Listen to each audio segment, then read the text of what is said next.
Welcome to ISR 9 news. ఏపీలో DSC notification కోసం ఎదురు చూసే వారికి తీపి కబురు చెప్పిన ఏపీ సర్కార్ ఈ నెలలోనే మెగా డిఎస్సీ నోటిఫికేషన్ వస్తుంది. ఏపీ అసెంబ్లీ సమావేశాల్లో నారా లోకేష్ తెలియజేశారు.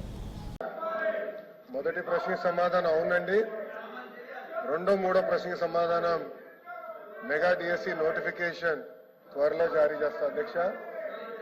అధ్యక్ష ప్రతిపక్ష పార్టీకి చెందిన నాయకులకి ఇక్కడ ఓపిక లేదు కనుక ఒక విషయం చాలా స్పష్టంగా చెప్పదలుచుకుని, ఎందుకంటే నిరుద్యోగ యువకులందరూ ఆశతో మమ్మల్ని చూస్తున్నారు. వాళ్ళందరికీ నేను సమాధానం చెప్పాల్సిన అవసరం ఉంది అధ్యక్ష. నిరుద్యోగం మీద ఆయన మాట్లాడుతున్నారు. కూర్చోండి, మీరు కూర్చొని వెళ్ళండి. మినిస్టర్ డిఎస్సీ విషయం నేను చెప్తున్నాను, మీరు ప్రశ్న సమాధానం చెప్తున్నారు. 1 minute సార్. ఇప్పుడు మీరు ఏదైతే నిరుద్యోగుల గురించి అడుగుతున్నారో దాని మీద కన్సర్న్ మినిస్టర్ గారు మాట్లాడుతుంటే మీరు కూర్చుని వినాలి కదా. అన్నాను. ఇప్పుడు మీకు ఏం కావాలి కాదండి, అదే విషయం చెప్తున్నారు.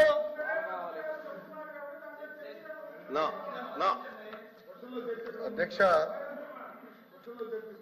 డిఎస్సీ అనేది మీరు ఒక్కసారిగా చూస్తే గత ప్రభుత్వం ఒక్కసారి కూడా 5 సంవత్సరాల్లో ఒక్క డిఎస్సీ కూడా వేయలేదు. ఎందుకు వేయలేదో ఆ సమాధానం చెప్పాలి అధ్యక్ష. డిఎస్సీ విషయంలో ఒకసారి చూస్తే అధ్యక్ష, ఉపాధ్యాయుల నియామకంలో ఇప్పటికీ 1994 నుంచి చూస్తే అధ్యక్ష 2,60,194 పోస్టులు భర్తీ చేశాం అధ్యక్ష.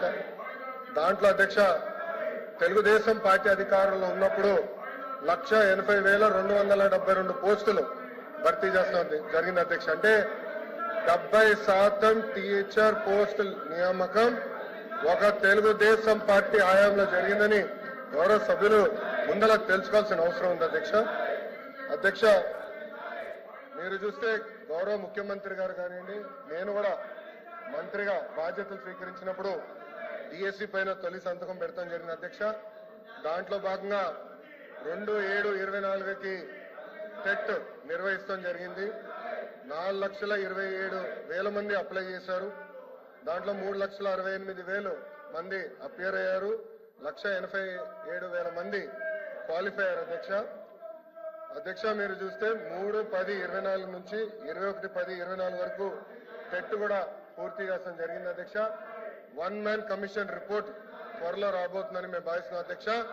ఎట్టి పరిస్థితుల్లో మార్చి నెలలో డిఎస్సీ నోటిఫికేషన్ ఇచ్చే బాధ్యత మన ప్రభుత్వం తీసుకుంటుందని నిరుద్యోగ యువకులకి ఈ సభ సాక్షిగా నేను హామీ ఇస్తాం జరుగుతుంది అధ్యక్ష. విచిత్రం ఏంటంటే నాకు వేసిన 2 ప్రశ్నలు ప్రతిపక్ష పార్టీలు, కానీ వాళ్ళు వేసిన ప్రశ్నల మీద చర్చించడానికి సిద్ధంగా లేకపోతే నిజంగానే చాలా చాలా బాధాకరం. ఇప్పుడన్నా వాస్తవాలు తెలుసుకోవాలని గౌరవ సభ్యుల్ని కోరుతున్నా అధ్యక్ష.